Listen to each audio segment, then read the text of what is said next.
भाई, अलीगढ़ में वक्फ की कितनी प्रॉपर्टी होगी और इसकी क्या कीमत होगी? अलीगढ़ में वक्फ की प्रॉपर्टी लगभग 50,000 बीघा से भी ज़्यादा है और इस वक्फ प्रॉपर्टी की कीमत लगभग अरबों रुपए से भी ज़्यादा। लेकिन भूमाफिया वक्फ प्रॉपर्टी के फर्जी दस्तावेज़ तैयार कर के वक्फ प्रॉपर्टी को हानि पहुंचा रहे हैं। वक्फ बोर्ड की बिना परमिशन से, बिना एनओसी लिए हुए निर्माण कार्य कर रहे हैं और न किराया दे रहे हैं, जिससे सरकार का अरबों रुपए का नुकसान हो रहा है। रिकॉर्ड में हेरा फेरी भी कर ली गई। दोदपुर माफी जो तहसील कोल अलीगढ़ में है, यहाँ पर भी करोड़ों रुपए की प्रॉपर्टी वक्फ की, जिसमें बिना वक्फ बोर्ड की परमिशन के और रिकॉर्ड में हेरा फेरी करके डॉक्यूमेंट तैयार करके फर्जी और निर्माण कार्य चल रहे हैं। इसकी शिकायतें भी की गई हैं, लेकिन सब ठंडे बस्ते में पड़ा हुआ है। जैसे सरकार अभी वक्फ बोर्ड की संपत्तियों को लगातार चिन्हित करने की कोशिश कर रही है, क्या मानते हैं किस तरह की कार्रवाई होनी चाहिए और किस किस एरिया में प्रॉपर्टियां हैं वक्फ बोर्ड की?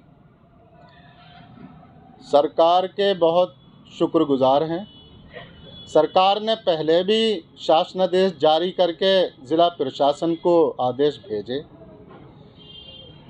लेकिन कहीं ना कहीं कमी वक्फ बोर्ड की भी इसमें बड़ी लापरवाही सामने आई है। जहां तक अंदर तक हमने चीज़ों को देखा है, और अलीगढ़ में प्रॉपर्टीज़ शहर में भी हैं और जो अलीगढ़ के गांव हैं वहां पर भी हज़ारों बीघा ज़मीनें वक्फ की हैं, जहां माफियाओं ने अवैध कब्जे कर लिए हैं और उनके अवैध तरीके से नामांतरण भी करा लिए हैं और दस्तावेज़ फर्जी बना के अपनी निजी संपत्तियां भी उन्होंने कर ली हैं, बाला ही बाला।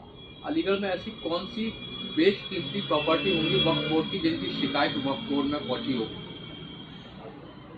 देखिए, दोदपुर माफी में सर सैयद नगर में एक प्रॉपर्टी है, उसके फर्जी बैनामे कर लिए। सुरूर अपार्टमेंट के बराबर में एक प्रॉपर्टी है। बीबी बिल्डिंग है, यहाँ दोदपुर के चौराहे पे है। अमीर निशा कोठी है, हसन मंजिल है,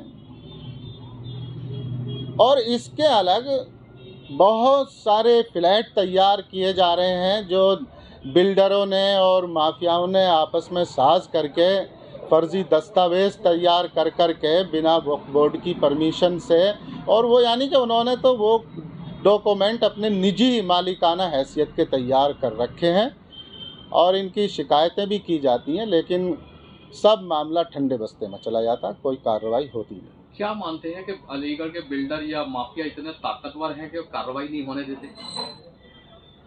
अभी तक तो ये ऐसा ही दिख रहा है कि जिस तरह से लगातार वक्फ बोर्ड को भी संज्ञान में लाया गया है और ज़िला प्रशासन के स्तर पे भी संज्ञान में लाया गया है, लेकिन हम पूरी गलती ज़िला प्रशासन की इसलिए नहीं मान रहे कि इसमें अहम रोल वक्फ बोर्ड का है। वो अपनी तरफ से अप्रूवल देते हैं ज़िला प्रशासन के लिए, तब उस पर प्रशासन आगे बढ़ता है, क्योंकि वक्फ अधिनियम 1995 और वक्फ डीड में ये इस तरह के प्रावधान होते हैं कि उसमें मेन पावर वक्फ बोर्ड की होती है। वो अपनी प्रॉपर्टी को सुरक्षित करने के लिए अपने तरीके से अप्रूवल देगा, फिर प्रशासन उस पर कार्रवाई करता है।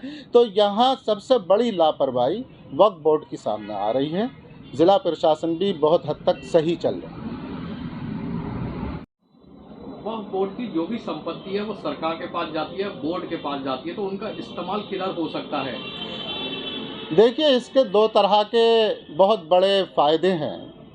एक तो वक्फ डीड के हिसाब से जो चैरिटी के पर्पस से इसे डोनेट किया हुआ होता है, उसमें तमाम शराइतें लिखी हुई होती हैं कि वक्फ प्रॉपर्टी की जो यूज़ होगा वो जो गरीब होंगे, मुस्तहिक होंगे, कमज़ोर होंगे, यतीम होंगे, तो उनके प्रमोट करने के लिए इस प्रॉपर्टी का इस्तेमाल किया जाता है। दूसरी तरफ उस जो अलग ऑडिट होता है किराएदारी का, उससे सरकार की भी लाखों करोड़ों अरबों रुपए की आमदनी हो सकती है। और जो कमज़ोर समाज है, जिसके उद्देश्य के लिए ही वक्फुल्लाह के नाम से ये प्रॉपर्टी रजिस्टर होती हैं, ऐसे समाज को, कमज़ोर वर्ग को एक अमीर लोगों के बराबर में समानता के साथ में आकर जीने का अवसर मिल सकता है, अगर वाकई में इन प्रॉपर्टियों का सही इस्तेमाल हो जाए।